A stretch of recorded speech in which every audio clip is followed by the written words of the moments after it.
से spread the CS. इस video में हम डिस्कस करने वाले हैं कंपनी लॉ के एमसीक्यू को। ये पार्ट 2 है। पार्ट 1 में 25 क्वेश्चन डिस्कस हो चुके हैं। क्वेश्चन नंबर 1 से स्टार्ट करते हैं। Which of the following is not usual feature of company. निम्नलिखित में से कौन सी कंपनी की सामान्य विशेषता नहीं है?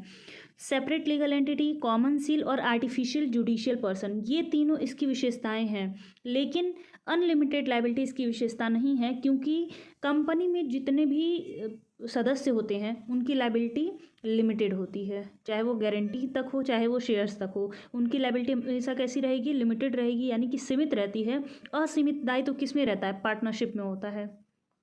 यानी कि जब हम लोग साझेदारी पढ़ते हैं तो उसमें जो साझेदार होते हैं उनकी लायबिलिटी अनलिमिटेड होती है। कंपनी में जितने भी लोग होते हैं उनकी लायबिलिटी लिमिटेड होती है।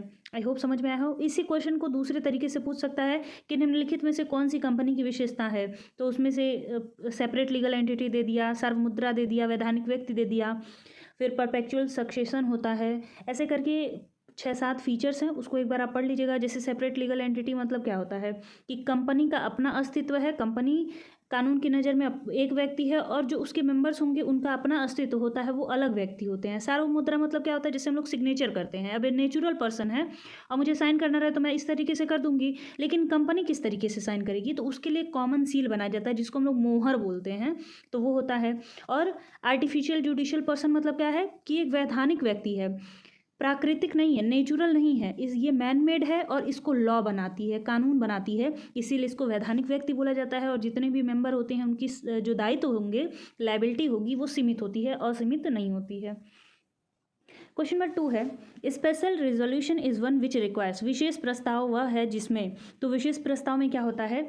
75% जब वोट मिल जाते हैं तो किसी भी प्रस्ताव में, जैसे कोई नियम कानून लगाना है और उसमें 75% लोग उसको मान लिए, तो उसको हम लोग बोलते हैं स्पेशल रिजोल्यूशन। 75% को दूसरे शब्दों में कैसे लिख सकते हैं? 3/4। तो ऑप्शन नंबर सी है, not less than 3/4 majority of votes. जो बहुमत वोट है उसमें कम से कम कितना मिल जाना चाहिए? 3/4। इसी को दूसरे शब्दों में 75 दे सकता है, तो दोनों याद करिएगा। क्वेश्चन नंबर 3 है, the maximum number of partners in a firm is fixed in. एक फर्म में भागीदारों की अधिकतम संख्या किस में निर्धारित की जाती है? तो ये बताया गया है कंपनीज एक्ट में। यहाँ पे आंसर ए नहीं होगा, बी होगा। कंपनीज एक्ट में बताया गया है कि जो मैक्सिमम नंबर होते हैं किसी भी पार्टनरशिप फर्म में, वो कितने रहेंगे। देखिए, यहाँ से हम लोग कंफ्यूज हो सकते हैं कि जब पार्टनर्स की बात है तो पार्टनरशिप एक्ट में होना चाहिए, लेकिन कंपनीज एक्ट अधिकतम संख्या के बारे में बताती है। नेक्स्ट है question number 4, arrange the following stages of formation of company in proper sequence. Company के गठन के निम्नलिखित चरणों को उचित क्रम में व्यवस्थित करें। तो यहाँ पे टोटल 5 स्टेजेस लिखे हैं, इसके नीचे ऑप्शन दिया है। तो ये क्वेश्चन में जब एग्जाम में पूछता है तो बहुत सारे ऐसे बच्चे होते हैं जो लगा नहीं पाते हैं कि किस तरीके से हमको आंसर टिक करना है। तो अच्छे से इसको समझ लीजिएगा। पहले तो आप क्या करिए, इसको सीक्वेंस से कर लीजिए कि पहले कैसे आएगा, पहले दूसरे नंबर पर क्या आएगा, तीसरे नंबर पर क्या आएगा। तो फॉर्मेशन में सबसे पहले नंबर पे क्या आता है? प्रमोशन स्टेज आता है, यानी कि कंपनी के बारे में विचार करना, उसको लेकर के सामने आना, प्रमोशन हो गया। फिर सेकंड नंबर पे क्या आता है? हम अपनी कंपनी का नाम रखते हैं। फिर थर्ड नंबर पे क्या आता है? कंपनी को बनाते हैं। फिर फोर्थ नंबर पे क्या आता है? पैसे की आवश्यकता पड़ती है। और फिफ्थ नंबर पे क्या होता है? व्यवसाय को प्रारंभ करते हैं। अब क्या हो गया? वन कहाँ पे है? ए, फिर ई, फिर थर्ड सी, फिर फोर्थ कहाँ है? बी है, फिर डी है। ये हमको देखना है यहाँ से। ऑप्शन नंबर सी में दिख रहा है कि सबसे पहले नंबर पे क्या आएगा? ए आएगा, फिर ई आएगा दूसरे नंबर पे, तीसरे नंबर पे क्या आएगा? सी आएगा, फिर बी आएगा, फिर डी आएगा। और इसी तरीके से आंसर हमेशा टिक करते हैं। ये ऑप्शन रहता है, यानी कि यही आपको इसी में से कोई चूज़ करना होता है। और ये 1 2 3 4 5 जो भी है वो ऊपर जो क्वेश्चंस दिए रहते हैं उनके अकॉर्डिंग दिया रहता है। नीचे आप उसको मैच करके लगा सकते हैं। समझ में आया हो, आई होप। क्वेश्चन नंबर 5 है, the maximum number of members in private limited company. निजी कंपनी में कितने मेंबर्स होते हैं? तो अधिकतम कितने मेंबर्स होते हैं? 200 मेंबर्स होते हैं। यहाँ पे सारे क्वेश्चंस अधिकतर ऐसे होंगे जो मैक्सिमम नंबर, मिनिमम नंबर और ये सब चीज़ें आपको एकदम जबान पे याद होनी चाहिए। 6 है, मिनिमम नंबर ऑफ मेंबर्स। किसी भी निजी कंपनी में कम से कम कितने लोग होने चाहिए? तो कम से कम 2 होने चाहिए। और अधिक से अधिक कितने होने चाहिए? 200 होने चाहिए। जब प्राइवेट लिमिटेड कंपनी के डेफिनेशन हम लोग पढ़ते हैं तो उसमें ये सारी चीज़ें स्पष्ट रूप से बताई गई हैं। क्वेश्चन नंबर 7 है कि minimum number of directors in private limited company. निजी कंपनी में कम से कम कितने निदेशक होने चाहिए? तो कम से कम कितने निदेशक होने चाहिए? 2 होने चाहिए। 8 है, बोला है कि मैक्सिमम नंबर ऑफ डायरेक्टर, यानी कि अधिक से अधिक कितने डायरेक्टर होने चाहिए, कितने निदेशक होने चाहिए, किसमें, प्राइवेट लिमिटेड कंपनी में। ध्यान दीजिएगा, पब्लिक की बात नहीं हो रही है यहाँ। पिछला जो भी 4 क्वेश्चन था उसमें सब कुछ प्राइवेट लिमिटेड कंपनी से रिलेटेड था, तो उसमें मैक्सिमम कितने होने चाहिए, 15 होने चाहिए। अब एक ट्रिक बताया जाएगा अभी थोड़ी देर में कि आप कैसे मैक्सिमम और मिनिमम को याद कर सकते हैं। क्वेश्चन नंबर 9 है, maximum number of members in public limited company. अब यहाँ से पब्लिक लिमिटेड की बात आती है, तो सार्वजनिक कंपनी में मैक्सिमम कितने लोग हो सकते हैं, इसकी कोई गणना नहीं है, अनलिमिटेड, जितने लोग मन करे उतने लोग जुड़ सकते हैं। क्वेश्चन नंबर 10 है, मिनिमम कितने होने चाहिए, तो मिनिमम कम से कम 7 लोग जुड़ने चाहिए सार्वजनिक कंपनी के लिए। ये मैंने हिंदी में इसलिए नहीं ट्रांसलेट किया है क्योंकि सेम वही बात थी, पब्लिक कंपनी प्राइवेट कंपनी, तो वो तब अभी तक आपको याद भी हो गया होगा कि पब्लिक को हिंदी में क्या कहते हैं, प्राइवेट को हिंदी में क्या कहते हैं। क्वेश्चन नंबर 11 है, मिनिमम नंबर ऑफ डायरेक्टर्स, यानी कि कम से कम कितने डायरेक्टर होने चाहिए, किसमें, सार्वजनिक कंपनी में, तो कितने होने चाहिए, 3 होने चाहिए। और मैक्सिमम कितने होने चाहिए, तो वो होने चाहिए 15, किसमें, पब्लिक लिमिटेड कंपनी में। नेक्स्ट है question number 15, minimum number of members in one person company. OPC में कम से कम कितने लोग होने चाहिए, तो 1 लोग होने चाहिए, 1 पर्सन। और मैक्सिमम कितने नंबर के लोग होने चाहिए, तो वो भी कितना है, 1 लोग होने चाहिए। ये किसकी बात हो रही है, ओपीसी की। आई होप सारी चीज़ें समझ में आ रही हों।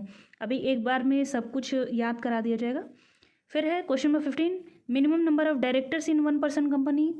1 पर्सन कंपनी में कम से कम कितने निदेशक होने चाहिए, तो वो भी कितना होना चाहिए, 1 होना चाहिए। और मैक्सिमम कितना होना चाहिए, वो है 15। अब देखिए किस तरीके से याद कर सकते हैं आप। प्राइवेट कंपनी है, प्राइवेट मतलब क्या है कि कोई ऐसा पर्सन है, निजी कंपनी है ये, किसी और को हम लोग इसके अंदर नहीं लाते हैं। तो कम से कम कितने लोग मिल करके स्टार्ट कर सकते हैं, 2 लोग।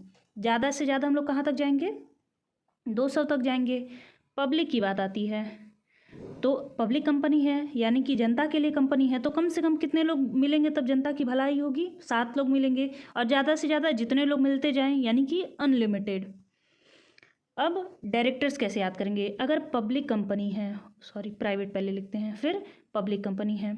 देखिए मैक्सिमम की जब भी बात करेगा, चाहे 1 पर्सन कंपनी हो, प्राइवेट कंपनी हो, पब्लिक कंपनी हो, हमेशा कितना रहेगा, वो 15 रहेगा।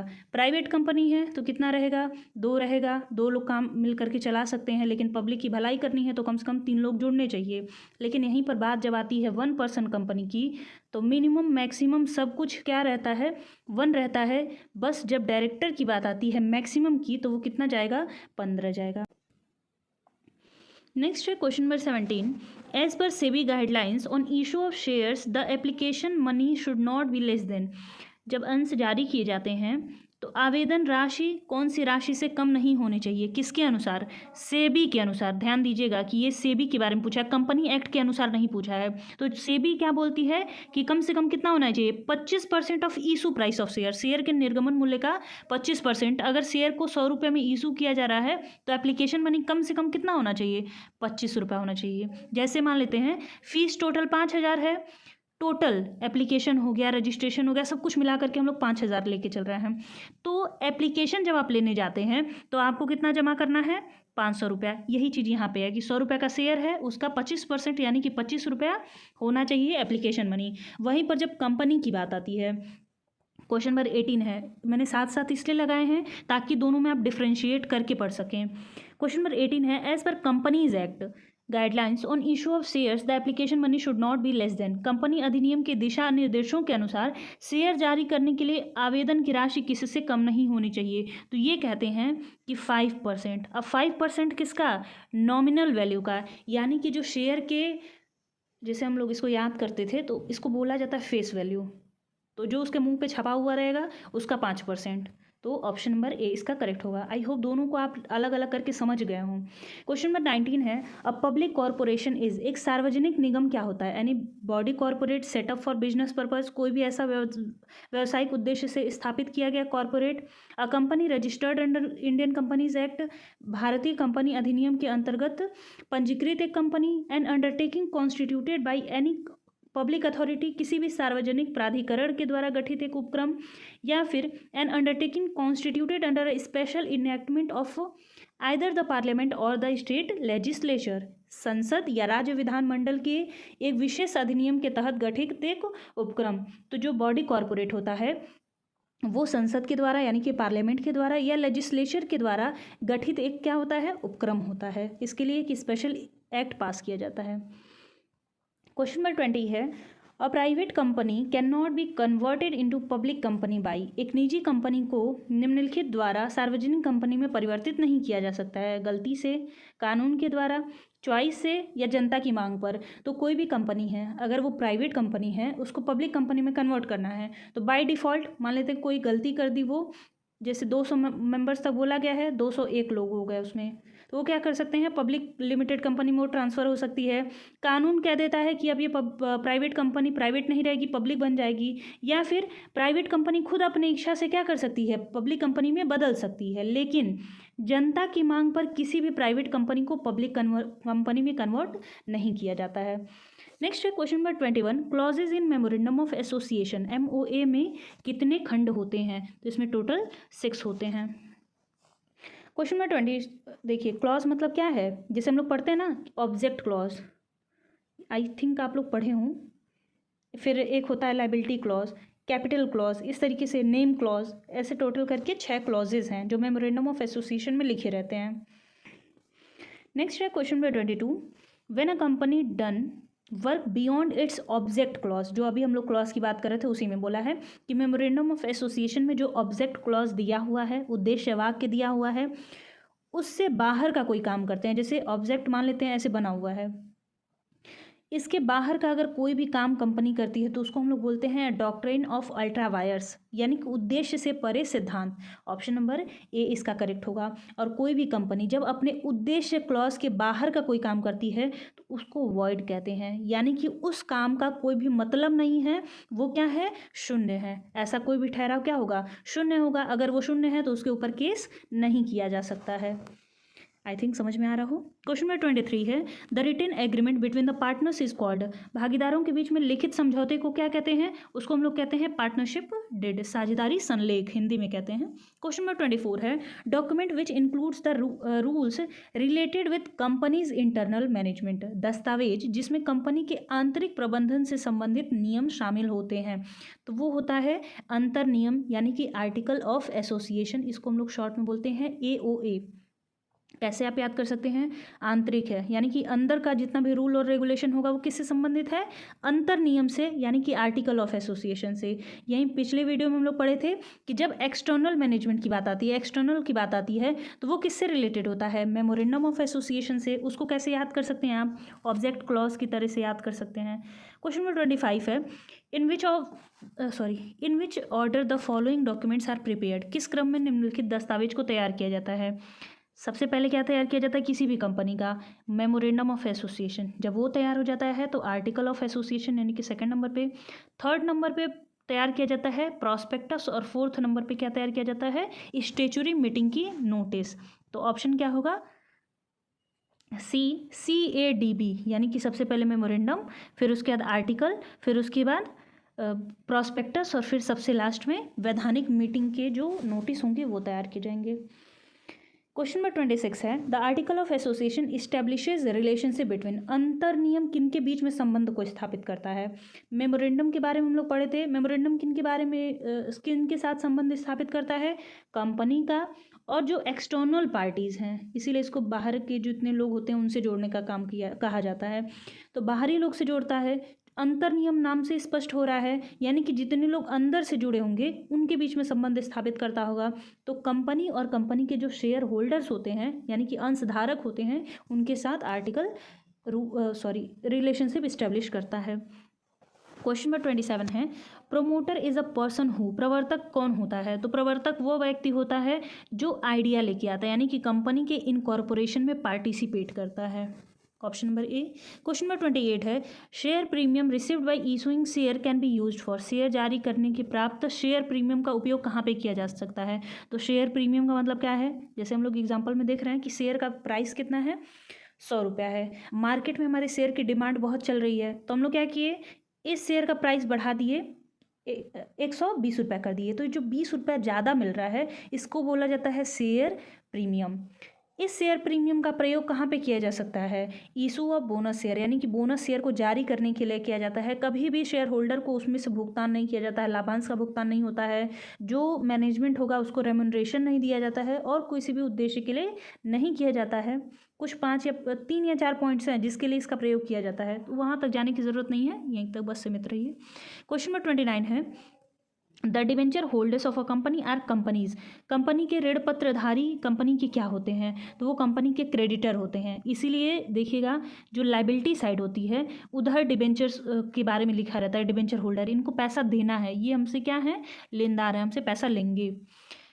क्वेश्चन नंबर 30 है, transmission of shares takes place in the following cases. निम्नलिखित मामलों में शेयर का प्रसारण होता है। तो शेयर को एक जगह से दूसरी जगह से ट्रांसफ़र किया जाता है बाई सेल ऑफ शेयर्स, अंशों का अगर चोरी हो जाता है, और कानून के द्वारा। तो ऑल ऑफ द अबव इसका आंसर होगा। आज के लिए बस इतना ही, मिलते हैं नेक्स्ट वीडियो में। वीडियो पसंद आए तो वीडियो को लाइक कर दीजिएगा, कमेंट कर दीजिएगा। अगर आपके दोस्तों के साथ आपने शेयर नहीं किया है तो ज़रूर शेयर कर दीजिएगा। मिलते हैं नेक्स्ट वीडियो में, और अगर आपको कुछ और टॉपिक पे वीडियो चाहिए तो आप ज़रूर सजेस्ट कर दीजिएगा। मैं जल्दी कमेंट्स के रिप्लाई नहीं दे पाती हूँ, बट मैं कमेंट्स पढ़ती ज़रूर हूँ, उसको 1-2 दिन में 3 दिन में मैं रिप्लाई कर देती हूँ। धन्यवाद, आप लोग के कमेंट्स मुझे बहुत अच्छे लगते हैं, उस कमेंट्स के लिए भी धन्यवाद।